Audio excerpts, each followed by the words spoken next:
All right. Good morning, everybody. I'm Ed Parcaut here with Brian Galke, and we're ACES53. How you doing, bro, Brian? I'm good. And you? Not bad at all. There's just been a lot of changes been going on lately. Like, been doing a lot of short form content, which I never did before. I had other people cut it up and do other things, and now I'm doing it. And it's good because when you have this is how I'm taking it. I had other people do it for years. I guess I jumped right into the thing. We're going to be talking about masterminds and other stuff, but when you have other people do it, your expectations are a certain way, and I don't think they do it the way that you think they're doing it. Right. You follow what I mean by that? Because they would do good posts, but not excellent posts, right? And so now I can play with it, and I see which ones run real well because I'm using Opus clips, right? And I would say whatever the top number one is that they give you, or the second one, only use those two. Don't do any of the other ones. Okay. Because that's exactly how they work. Meaning that when you post it, you can tell which ones are going to take off and which ones aren't. 99 gets up to 500 to 1,300 views if you don't do anything to it. You can make some other changes, other graphics, whatever, and it'll do really well. So. Yeah, I just jumped off a group of Mastermind where they were talking about Opus clips, and I thought it was ironic because you and I were talking about it and started playing with it last week, and you can tell when a good product's out there, lots of people end up talking about it. You know how I know? Because it says we are experiencing high volume. Yeah, that is another surefire sign. Because that's what ChatGPT would say. Yes. Right, when they're like, we're experiencing high volume. Well, yeah, the group. So for anybody who doesn't know what it is, it's Opus Clips. If you Google it, but it's opus.pro is the website, and it's where you can take long form videos and it'll cut it up into content. So you don't have to go in and pay an editor to go in and create short clips for you. It's using AI to do that job. So it kind of goes back to what we talked about in previous weeks, which is, will AI replace you? Well, it may replace some people, but the person who uses AI will definitely replace you. If you're not using it, you're missing out big time. So always test, play with new software. We've talked for weeks about ChatGPT, and there's still, when I went to an event, somebody said, how many people are familiar with AI and ChatGPT? And like half the room raised their hands. I'm like, why is the other half not even? Just play with it. At least know what it is. You don't have to use it. But if you're not using it, you're going to lose to someone who does. Right. And the issue is with that is people will be told what to do. Only 10% of them were going to implement it. So 50% knew about it. But the question is, out of that 50%, who's actually using it? That's a good point. Right. Freaking Joe. I think it's great. You guys dress alike. Opus is the cigar I like. Well, actually, Joe was speaking of masterminds. Last week, we were at an event called Prosperity Camp. Joe did an entire segment about AI and are you using ChatGPT? What are you using?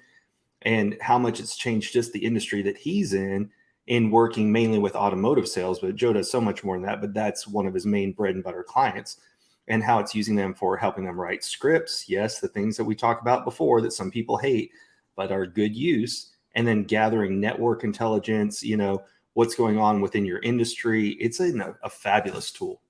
You should go away, Joe. He said, I heard 96% of the jobs will be replaced. That was what it was. That was Steve. And Steve said, AI will replace 96% of jobs. And he goes, no, I just made up that statistic, but it'll get stuck in your head. Because that's what he does. He makes up those numbers. Yep. And you know what? Because someone, I think it was Henry, posted, if you can replace your people with AI, maybe you didn't hire the right people. Or this industry is changing so much, because for me, I use so much of this stuff now that, I used to pay someone to do my Inner Edison podcast. I didn't do it for a while, and then I brought it back because I wanted people to talk about their failures, and people are like, I don't want to talk about it. Right. People open up. People want to know. Then what they want to know about you when you open up about it is huge. Right.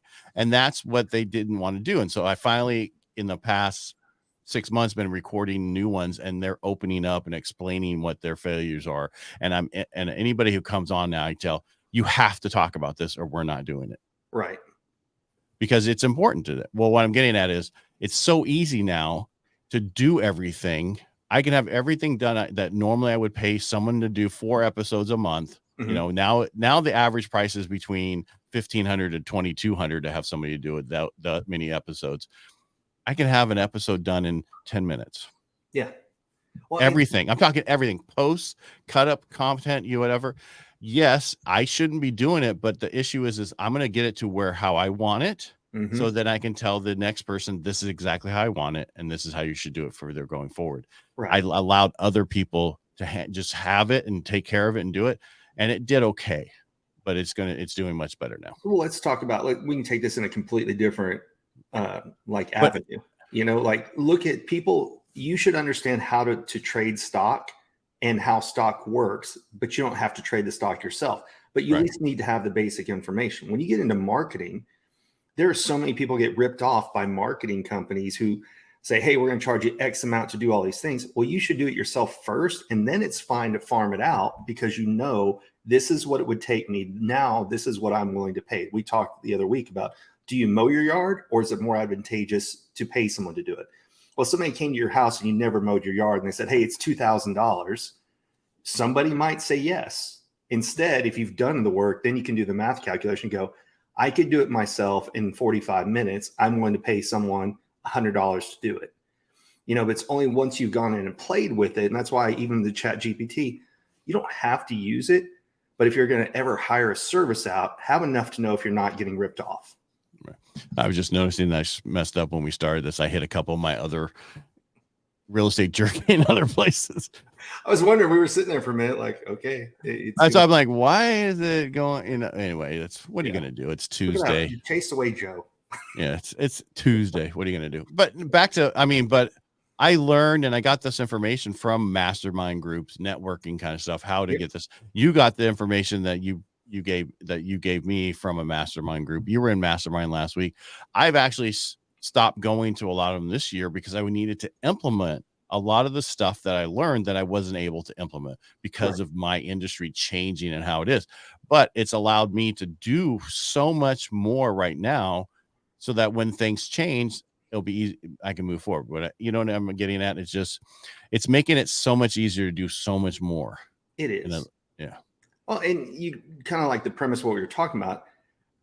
You go to a mastermind to network. You and I met at a networking event, right? We met at Steve's Speakeasy in San Diego. Did we? Yeah. And I met Joe through a different group on Tuesday nights with Brad Lee. So the thing is, you go, but don't just go for the person that's the host of it. Go for it if it's the right people that are in the room as attendees. Yeah. A bunch of sycophants who only want to hear what the main person talks about doesn't create the value that comes with a good networking event or a good mastermind event, which is who's in the room that you can also either partner with or learn from. And that's what really will determine, do I go buy a ticket to something? Yes, if the right speakers are there and I want to learn something. So I went to an event 2 weeks ago that was local in Dallas. Why? Knew the speakers, wanted to go learn from them and network with the speakers. I didn't necessarily network with the group because it was 200, 300 people that you can't really get around. I went with the purpose of those, but other groups, it's as important to meet the people in the room at the smaller ones than it is to see who you're there to see speak or listen to. And I'm going to give him, but that's what I like about Steve's events, the 40 or less. You can actually, I've been going to his stuff for years. I missed the last one, but any mastermind that's a smaller group is better. And those are usually the people that you want. They could be on stage also. Anybody's on stage could be in the audience. And that's how we've seen that with his groups. I haven't seen that necessarily with other groups, but there's been a lot of different masterminds and different things. Because I have in my industry, I don't like going to my industry's masterminds because it's all about loans. I don't want to know about loans. I know how to do loans. I know how to do this group. I know how to do this kind of stuff. It's about how do I market differently than other people? How do I do this other stuff that other people aren't doing? Well, we were talking before, Adam Lyons talked about too many people only take from within their industry. And the smarter thing to do is go and look and see what's working in a different industry that you can pull into your own. Right. So look for outside the box thinking instead of only going to industry events that are yours. Right. Because I'm going to one that was reached out to me this week. It's a virtual one, but I'm only going because the person who's putting it on has been doing this stuff forever. And I'm wondering, who's going to take over your business when you're gone? Because I know he was grooming somebody else who passed away, but it's like, okay, who's going to be the next one of you, right? But it's the Tony Robbins effect. At the point, Tony has tried to bring up other people, but we had some friends who were local here. He came to Dallas like 2 years ago, and he came out the first day. And when it wasn't him the second day, they left. They said, we paid to see Tony. And so he's got to start transitioning that to it's what Tony taught to other people and not just him and his name. Right. Well, that's the problem about when you use your name. Your name is it. It's very difficult to sell your name because then you can't be called your name. Right. It creates a legacy problem. Everybody went through it. Zig Ziglar, unfortunately, his kids have the desire to do what he did, but they can't do what he did. If that makes sense. No, totally. They need to find somebody that can, right, and have them help them out, because just because you're the heirs doesn't mean you know what you're doing. Exactly. You carry the name, but not the legacy. The legacy has to be learned. And for a while, they had a Brian Flanagan. I don't know if that's who's helping them or not, but you can't expect that somebody's kid is going to be who they are. Now, sometimes that does happen. There are some people who are trying to raise their family to be that legacy in different industries. So you'll see some people who start bringing their kids up, or their family members, or, someone that they've worked with for years and years. But they've got to get away from their name and start focusing on a company name, a brand name. And that way they can transition. Sorry, that's a little too bright for me. You mean my topic? It was so brilliant that it was. No, it's a great topic. Just like today, talking about masterminds, right? It's important to figure out a mastermind, a coach, all that kind of stuff. Right. But you'll eventually grow past your coaches. Yes. And that's what you should be okay with. Did you watch Ted Lasso? Yes. All right. So when, what's the little young girl who goes and opens up her stuff, and the head of the soccer team, she was been her mentor. She's like, no, they want you to move on. Right. That's what the other guy said. It's like, good mentors know that you will grow past them and want you to succeed. That's exactly it.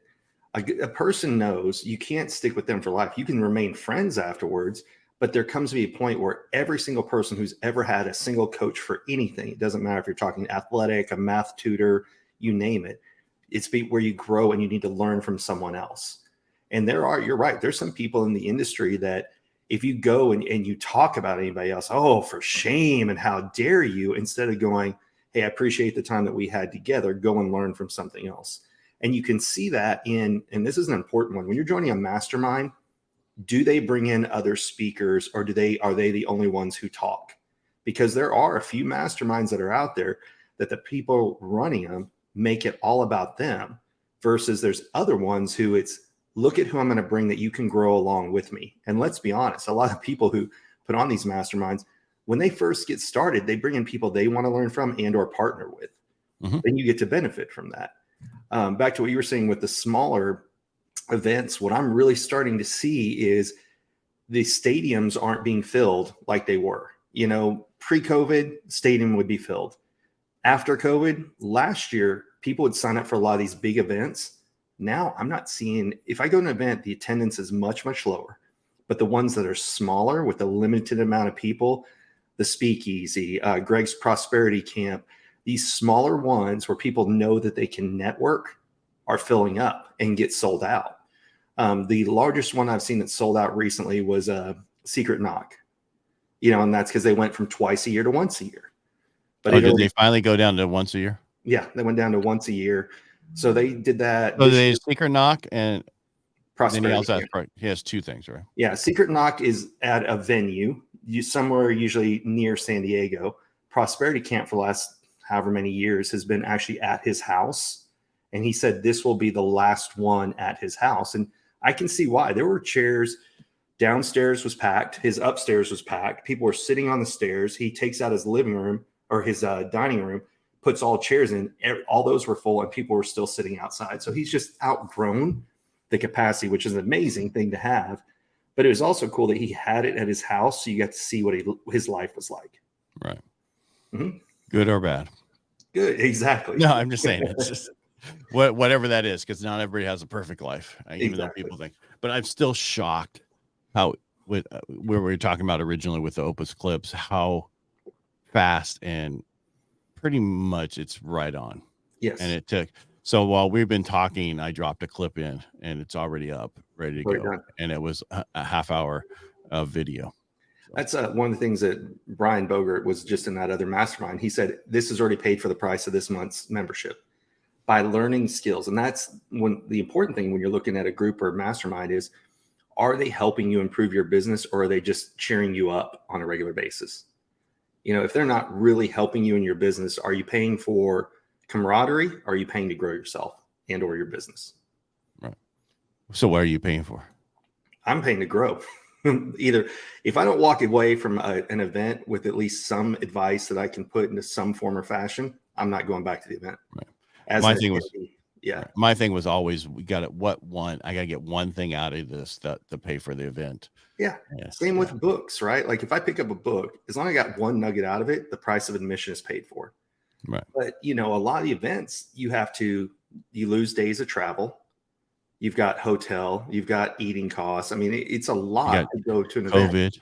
Yeah. What you could catch on the way home. Uh-huh. Because the last time I was gone, I come back and I caught something and I couldn't go to my Rotary Pets, all the other stuff I had to go to because I was sick with a temperature. It's like, really? Right. You know, we need to go back to masks. That's what it is. Rotary is a great example, right? That is a networking group to a degree, right? Like, it's a business. Explain it to people who don't know what a Rotary group is. So Rotary was started by a businessman for business people to get together and do good in the community, and also, refer back and forth. Right. And it's grown since then, but that's basically what it's supposed to be. So usually it's a bunch of business owners in it, but it's actually like ours has grown from business owners to teachers and nonprofits and all that kind of stuff. And so we've been on a big push to go back to get more businesses because they're the ones who can actually pay for things. Right.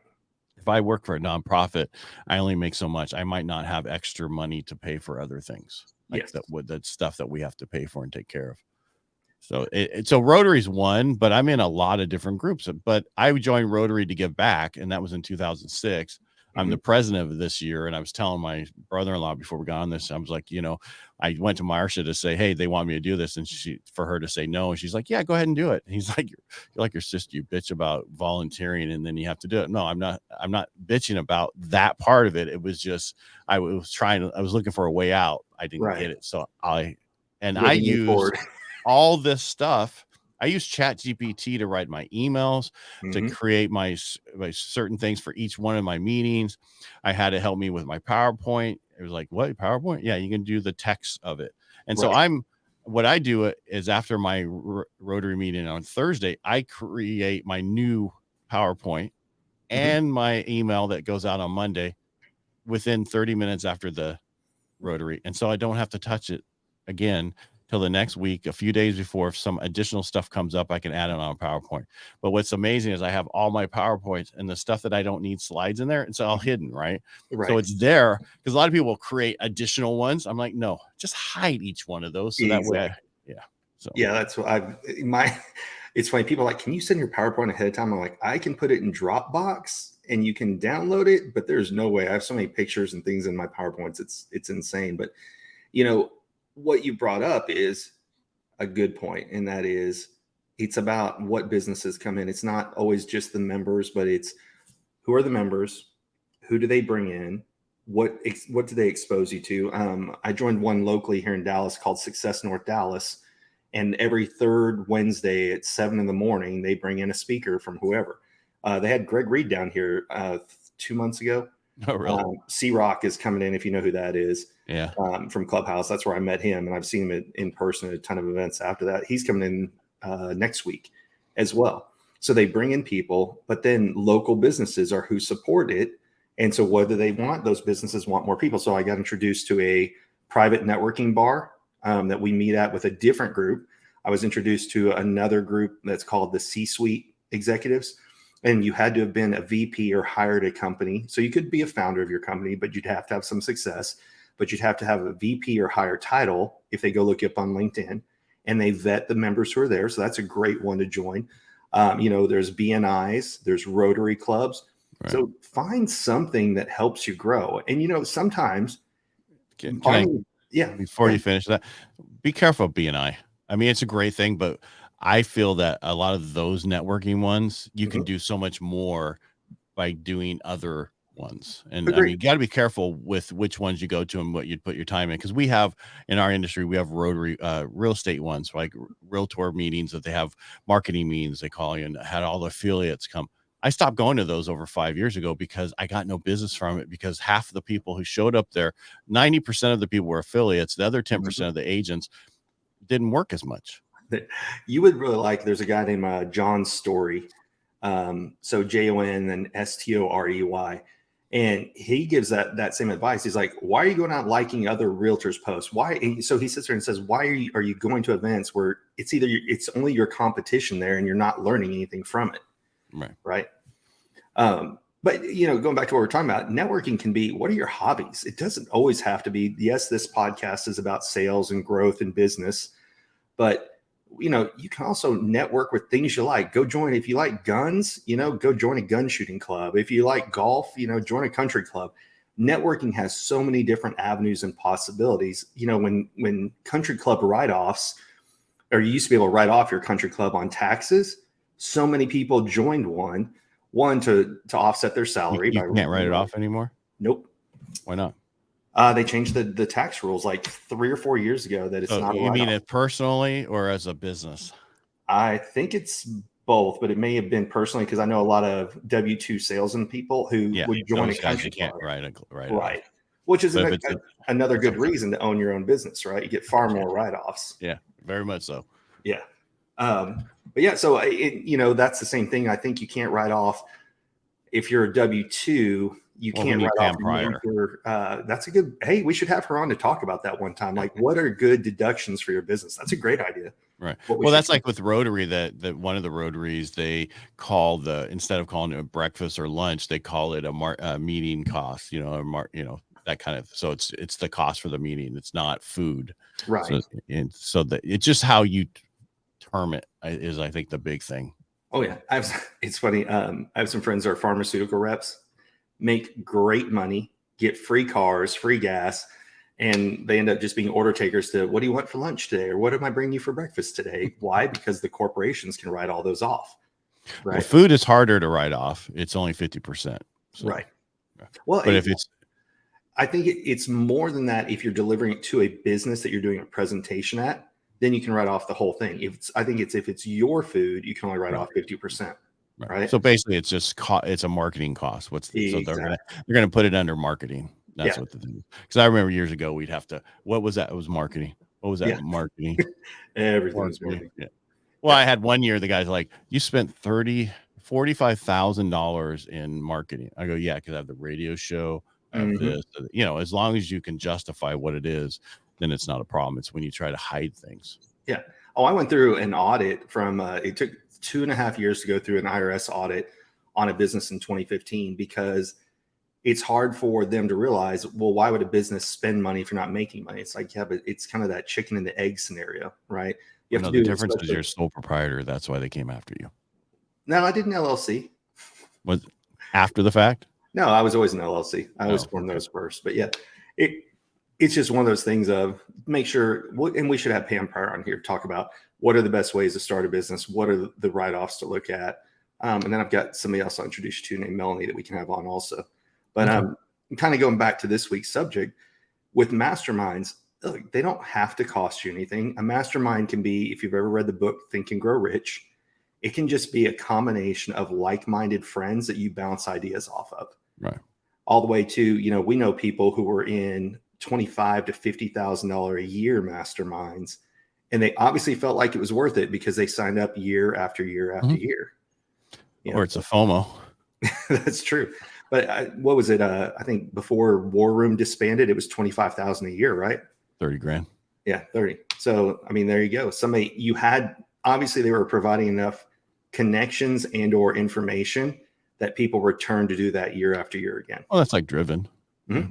Yeah, Driven. There's so many that are out there. It's get into one, find people who've been in it who are successful, and ask them, why did they sign back up again? It's easy with the way modern marketing is. It's easy to convince somebody. I say easy. It's easier than it was in the past to convince somebody to commit money now if you look fancy, but it's you have to deliver results after they join. That it always interests me. So if I see a mastermind I'm interested in, or an event, a networking group, the first look is who are the existing members and who's been a longer term member. So the C-suite one that I went to here, I know Larry Hazlitt through Greg, and I've seen him speak, but I wanted to talk to members. And so when we met members, it was the members that I go, okay, after meeting enough of them, okay, I'll join this group. But if you're just signing up because of who the talking head is or who the primary person is, I don't know that that's always going to work out the best. No, you need to find the one, and don't go in the one in your industry. Go outside your industry. Oh, absolutely. Because you don't want to bring the same thing everybody else is doing. Bring something different. 100%. And that's why I like the ones I've been in the past. Mm-hmm. So kind of one of the things we're talking about today is like, what are some tips when you go to a networking event? Number one, I cannot stand. So I went to one the other week, and these are all the business cards, right? That people just threw out. And they didn't take the time to really like, oh, what do you do? It's like, hi, and they immediately throw out a business card. That drives me nuts. Number one, figure out if you guys can even work together, how you're going to benefit. And then I get it. If you're going to a business networking event, hey, what do you do is a good one, but get to know the person. So I like to ask, hey, now that we can travel again, where's your next vacation spot? Or where'd you get to go this summer? Because people show up to work, people plan their vacation. They have a limited amount of it every year, and they will figure out how to maximize that time. And that'll tell you more about someone than what title they have, Correct. What are your tricks? No, my tricks is just, I don't even do business cards anymore. I have the thing on my phone so they can just scan the QR code and they can download everything. Cause on there, on that we'll have all my podcasts, how to sign up for my podcast, the radio show, all that kind of stuff. So when someone says, I want to be on it, it's just, here's this, go sign up right there. You're good to go. It just makes it so much easier. Plus it also shows them everything you do. So people understand. Before we started the show, I was talking to my brother-in-law, I guess he's ex-brother-in-law, but I liked him better than my sister. And he's like, I didn't even know you had a website, Ed. And I went to your website. I was like shocked. All the stuff you've done. I didn't know your book came out. I didn't know this. So having that kind of information out there is important. And that's what's nice about, and just recently, the other thing that I just did is the link tree, right? I've had them forever. Well, I went and I was redoing a bunch of stuff the last 3 weeks because I'm more involved. And I was like, this is not even going to where it should be going to, right? Because you got to be careful who sets this stuff up for you. They might not do it perfectly. And so I spent time last night redoing it, changing the colors, doing the different things, putting thumbnails, redoing everything. So it's a much nicer when someone clicks on it to go places. Yeah, you and I were talking about that last week. I have had TapLink for the last few years, but it was very limited in what you could do. And so I started using phone sites last week, and it automatically gives you a QR code. It's very easy to maneuver, to move things around, to add pictures. It has some functionality I'd like to see get improved. But as far as being able to slap together 3 pages and customize them in pretty much no time flat, that was a good site. And you're right. I see a lot of people who have LinkedIn. I'm sorry, Linktree. If you go on Instagram, because why? It's easier for them to add stuff up. They just click on it. It takes you right to everything. Right. Now, was it easy to add your OnlyFans site, or was that a little harder? I don't need any more people. I'm good. I get enough money from that, so we're good. I don't have to work anymore. I just want to. There you go. Those feet pictures, I feel a little gray today. I didn't want to wear my black t-shirt to match you, but the feet. Right. Hey, whatever pays the bills, man. Whatever.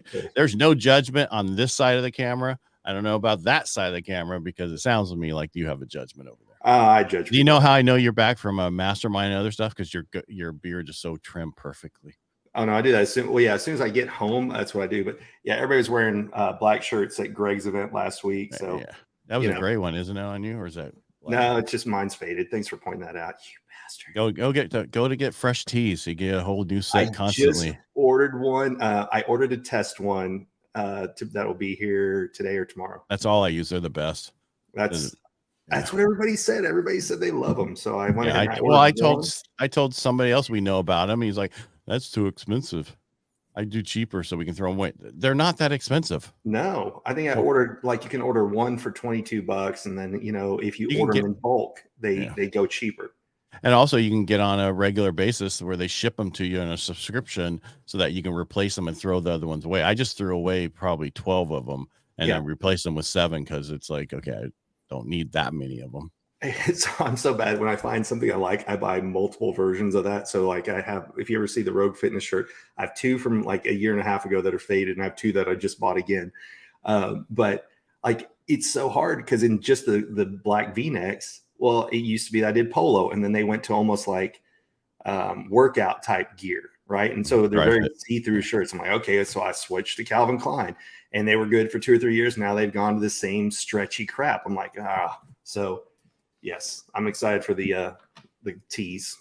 All right, well, then there you go. Now you understand where we get our shirts from. Hey, back to we were talking about Opus Clips in the beginning, right? And how much I'm using it. They've changed. So right now they have integration where it automatically can upload to your TikTok account. Once you're done with it, you click the integration. Well, they just came out yesterday with Instagram Reels. So we'll go automatically there. I couldn't get mine to log in. I think there's an issue on their side because it says your password's wrong. No, it's not. It's right because it's putting it in there the same way I get in the other one. Exactly. I'm still on the fence on that. And that was one of the things that came up in 2 different masterminds that I was in this week. Was it appears to most people who post a lot that doing it through the actual platform has a better organic growth than a third-party utility. So Brian Bogert was talking about that. Mine went crazy last night. I did 2 of them last night and they took off. Right from the Opus? Or did you do them? Oh, wow. Well, the thing is, all it does is put it in there. And then you have to down inside of there. Then you have to still put in your title, all the other stuff. Oh, okay. Gotcha. Okay. It doesn't post for you. It just gets it there so you don't have to upload it. Makes sense. And and then they're going to have the same thing with YouTube Shorts. So instead of having to download it, take them over and drop it in and type in all this stuff, it'll just be there waiting for you to type in all the stuff. Because I tried putting in the title and all the description, it doesn't transfer over. Makes sense. Right. So so I understand what they're saying, because they're saying if you use like a honeybee or one of those things that you could have issues, right? Right. Where the other platforms will just basically say, hey, this is third party. I think it's Ryan Stewman talks about when you go and post something in there, sit in there for a little bit because they look at time that you spent in there. So even if you're copying and paste it, like delete spacebar, delete spacebar, delete spacebar, act like you're moving characters in there, and then before you post it. Other people just say, hey, copy, paste, copy, paste, copy, paste. But you got to see what works out best for you and your audience. Well, I just think as long as I looked at, I was in, I hit 250 views within like 7 minutes. That's awesome. On TikTok last night. But I think what I'm up to, I haven't looked because I don't have that phone. Because I keep it on my TikTok on my personal phone because of what I do for business. I don't want it, or my accounts that I have on there, I don't want to have access to it. I was trying to see how many I had. What was that?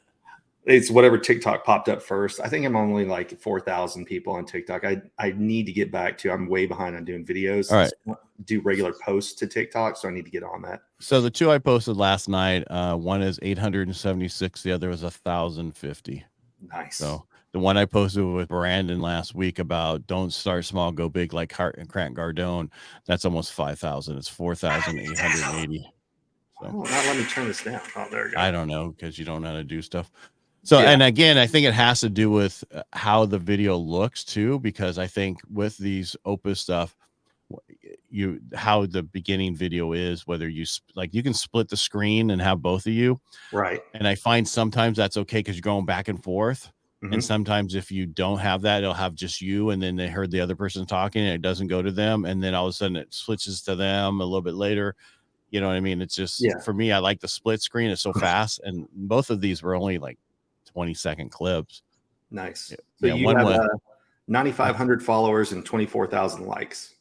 Yeah. Cause and to be honest with you, for a year, I didn't do shit on here. I need to get better. Like I said, I gotta get back on my videos. And because my last one prior to that was posted October Shut up. It was September 30th was my last post before I started doing this stuff again. And it was just because it's important. But if you look at, all right, this is my take on it. If you look at TikTok and you look at who your people are viewing your videos, 60% of your viewers are 13 to 17-year-olds. Yeah. So the problem is the people I want to get to is not that, but I have to get to those people to get to my other people. And the people I want to get to is only 6% views. So how you follow me on getting it. So you have to do stuff that 13 to 17-year-olds like in order to get to other people to see that stuff. Yeah. That's my only issue. Where the other platforms I'm on constantly, and I do a Rotary. That's the thing. Back to Rotary. So I started a Rotary Live Tuesdays at 5 p.m. for the district governor, and it's called Rotary District 5220 podcast or live, whatever. Not a big deal, but that one I told him he wanted to do a podcast. I'm like, no, we're just going to do a live on Facebook because 80% of the people in Rotary are on Facebook, right? Because of their age. Well, that's, you bring up a good point. So that's why they always say it doesn't, once you create it once, post it everywhere. So everybody knows about Instagram. Everybody knows about TikTok. Everybody knows about Facebook. How many people are using LinkedIn? I didn't use LinkedIn when I was a W-2 employee. Why? Because I had a corporate job. But then Pinterest, now people are using Threads. So that put it all out there and see where your audience is located. But like you said, you just got to know TikTok's younger, LinkedIn's older. But what are the different mediums that you can use? Like YouTube. YouTube gets all ages, right? Right. Because it's a huge search engine. So why not put it out on every possible platform? Just see where you get the results at. What I'm doing differently on this one is I didn't post it to our ACES53 YouTube channel live like I normally do. I posted it to yours and mine. But what I'm going to do is afterwards download this, upload it, put a little thumbnail on it, and see how it does. Oh, nice. Because the difference is we normally get so many views on live. It's not promoted. Right. I wish YouTube would understand they should be promoting the lives because it would get more people to go to that channel to view them versus, but they just want to look at the catalog of videos. Right. Yeah. So that might have, again, this is testing. So my background is in marketing and bachelor's in marketing and a master's in international business and a dual emphasis in marketing. So I know marketing. I know how to do this stuff. I just allowed other people to do it. And now it's like, I want to see what tests myself, what's working, what's not working. Well, and like I say, so that if you eventually want to hire somebody back in, you say, this is what worked for me. This is going to be my standard operating procedure. This is how I want my stuff done. Right. But to your point, I hate that YouTube discounts if you do lives or if you do short versus if you do, shorts, which is their big thing. And then of course, long-term content. So it'd be nice if they, like Facebook gives you a higher ranking for going live. It'd be nice if YouTube followed that algorithm. Yeah, but that's why they're different. I know, but still. And also, when I've been doing my tests with stuff, it's weird because like something on TikTok went crazy. The same video on YouTube didn't. Yeah. Right. But I'm also taking down anything that doesn't do well. Right. Because that is taken away from your percentage of views. Like I had one last night on there that went crazy. It was one of the two that I did. And what are you posting in the wrong place there? No, I did that on purpose. So Ryan Magin is the guy who. I know, but you're putting it in the wrong place. I put it it said comments. You don't make a comment. You're in the video with us. You don't make comments. Well, now everybody knows where to find him on the different platforms. Anyway, because there's a bunch of people that are like, okay, this is what I've been doing for me forever, and I'm going to do it for you. Right. And it's like, great. But the question really is figure out your own way. Yes. Find your audience first, then you can have help with marketing and everything else. But that's the first, we've all read Russell Brunson's book. What's the first thing? Find your avatar, then find your dream 25 or 50 or 100, depending on who it is. You have to know who do you want to target instead of just letting some other marketing company go, oh, well, we'll put it on this and that, because you don't know what they're doing. Get in and play with it. Then you can pay someone to do it. Right. Because, you need to know who your perfect client is in everything, your business and everything. And so that's who you should be going after on social media. Right. And nobody else. But the problem with that, then, to me and said, is on TikTok, you can't go after your perfect client because you got to hit the little young people to get to there. Yeah. Right. To get them excited, or you just don't worry about it. I just say, don't worry about it and just move forward. Stop worrying. I agree. All right. That's it. I know you got other things to do. We've been here for 40 minutes. I can't believe that. I got to get running. Cool. All right. Make it a great day. Thanks for watching us. Really appreciate you. If you like what we do here, the best way to support us is subscribe to our YouTube channel, which is ACES53. Share, make a comment, and also support Brian at Subtle Skills and Ed Parcaut. Thank you so much. Make it a great day. Bye, everybody.